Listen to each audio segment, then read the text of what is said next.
নমস্কার বন্ধুরা, education culture YouTube চ্যানেলে তোমাদের প্রত্যেককে স্বাগত। আজ একটা অত্যন্ত গুরুত্বপূর্ণ বিষয়ে তোমাদের প্রত্যেকের সাথে কথা বলবো। কি বিষয়?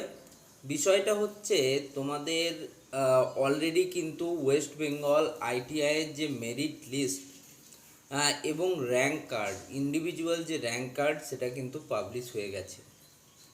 এবং তোমাদের র্যাঙ্ক কার্ড পাবলিশ হওয়ার পর থেকে স্টুডেন্টরা তোমাদের কাউন্সিলিং প্রক্রিয়া নিয়ে বেশ চিন্তিত।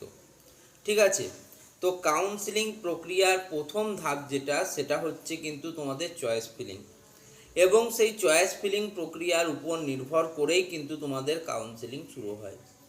যদিও এখনও স্টেট কাউন্সিলের পক্ষ থেকে তোমাদের যে কাউন্সিলিং শিডিউল সেটা কিন্তু দেওয়া হয়নি, কিন্তু যতদূর মনে হচ্ছে কাল অর্থাৎ সোমবার তোমাদের কাউন্সিলিং শিডিউল কিন্তু আসতে পারে। এখন এই যে তোমরা চয়েস ফিলিং করবে, ধরো তোমাদের আগস্ট মাসের 1 তারিখ থেকে চয়েস ফিলিং শুরু হলো ধরো, তাহলে তোমাদের চয়েস ফিলিংয়ের মোটামুটি 3 দিন সময় দেওয়া হবে, 1, 2 এবং 3। লেট সাপোজ 3 আগস্ট অবধি তোমাদের চয়েস ফিলিং এর ডেট দেওয়া হলো। এরপর কলেজ অ্যালটমেন্ট বা অ্যালটমেন্ট রেজাল্ট। এরপর ফেজ ওয়াইজ ধরো ফার্স্ট ফেজ অ্যালটমেন্টের রেজাল্ট দেওয়া হলো 5 তারিখে। ঠিক আছে, 3 তারিখ অবধি তোমাদের কিন্তু চয়েস ফিলিং হলো এবং 5 তারিখে তোমাদের যে অ্যালটমেন্টের রেজাল্ট, সেই অ্যালটমেন্টের রেজাল্টের ডেট দেওয়া হলো।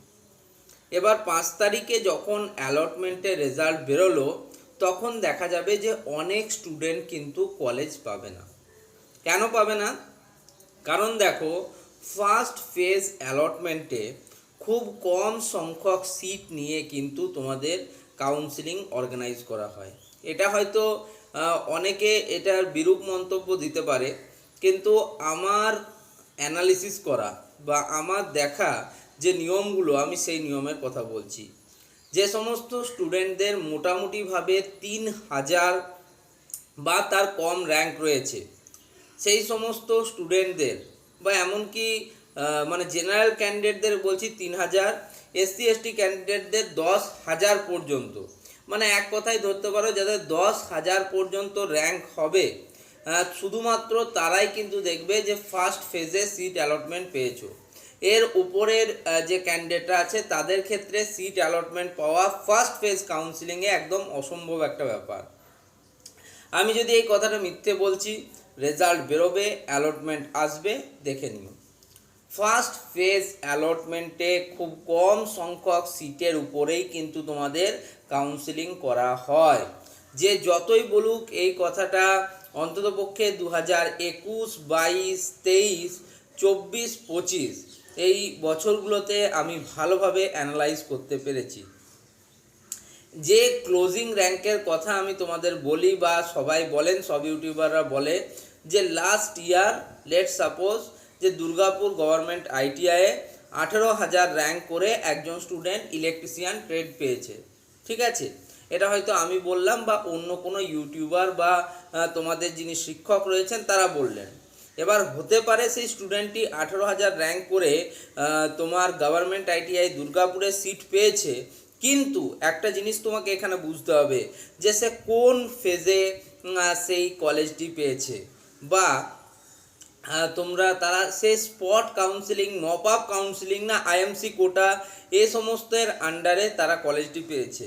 ফলে এই জিনিসটা কিন্তু 100% কনফার্ম যে ফার্স্ট ফেজের যে রেজাল্ট বেরোবে, সেই রেজাল্টে আমার এখানে যারা কমেন্ট করছো সেই সমস্ত স্টুডেন্টদেরও অনেক অনেক স্টুডেন্ট কিন্তু তারা কলেজ পাবে না। এটা আমি একদম গ্যারান্টি সহকারে খাতা কলমে লিখে দিচ্ছি তোমাদের। টোটাল ধরো তোমাদের কেউ ফিটার ট্রেডে অ্যাডমিশন নিচ্ছ, টোটাল কলেজে 60টা সিট। তাহলে এমন হয় ফার্স্ট ফেজের যে সিট অ্যালটমেন্ট হয় সেটাতে শুধুমাত্র প্রথম 20টা সিট বা 30টা সিট কিন্তু কাউন্সিলিং প্রক্রিয়ায় অর্গানাইজ হয়, পুরোটা কিন্তু হয় না। ঠিক আছে, নইলে তুমিই ভাবো যদি পুরোটাই অর্গানাইজ করা হতো তাহলে কেন 3,000 র্যাঙ্কে প্রথম ফেজে বন্ধ হয়ে যাচ্ছে আর সেকেন্ড ফেজে সেটা 50,000 র্যাঙ্ক অবধি যাচ্ছে কেন? তার মানে কাউন্সিলিংয়ে তোমার কমপ্লিট তোমার সিটের যে কাউন্সিলিং সেটা হচ্ছে না। এই জিনিসগুলো একটু বোঝো, ঠিক আছে? এই ব্যাপারটা আমি আরও ক্লিয়ার করব তোমাদের, ঠিক আছে, যখন আমি তোমাদের র্যাঙ্ক কাট অফ নিয়ে ডিসকাশন করব। ঠিক আছে, ধন্যবাদ।